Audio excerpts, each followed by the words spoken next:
નમસ્કાર દર્શક મિત્રો, ઇન્ડિયન કન્સોલ પ્રેસમાં આપનું હાર્દિક સ્વાગત છે। સમાચાર છે કે પંચમહાલ જિલ્લાના કાલોલમાં આવેલ મધવાસ ચોકડી પાસેથી પોલીસે આયસર ગાડીમાં કતલખાને લઈ જવાતા 17 અબોલ પશુઓને બચાવી લેવામાં આવ્યા। પંચમહાલ જિલ્લાના કાલોલમાં આવેલ મધવાસ ચોકડી પાસેથી પોલીસે આયસર ગાડીમાં કતલખાને લઈ જવાતા 17 અબોલ પશુઓને બચાવી લેવામાં આવ્યા, જેમાં ગતરોજ કાલોલ પોલીસને માહિતી મળી હતી કે એક આયસર ગાડીમાં ક્રૂરતાપૂર્વક ભેંસોને બાંધી ગોધરાથી સુરત કતલખાને લઈ જવામાં આવે છે। જેવી બાતમીના આધારે નાઇટ પેટ્રોલિંગ દરમિયાન 17 જેટલી ભેંસોને બચાવી 2 આરોપીઓની અટકાયત કરી કાયદેસરની કાર્યવાહી હાથ ધરાઈ છે।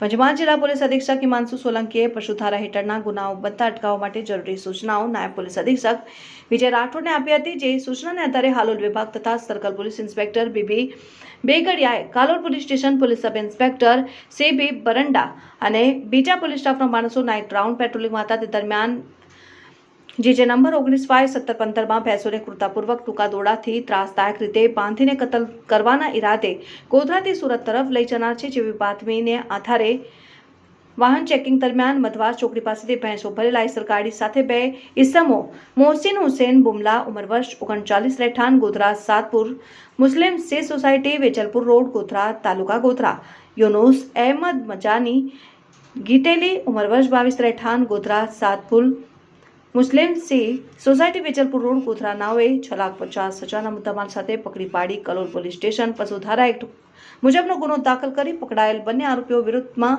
કાયદેસરની કાર્યવાહી કરી કુલ 17 ભેંસોને બચાવી લઈ પાંજરાપોળ ગોધરા ખાતે મોકલી આપવામાં આવી છે।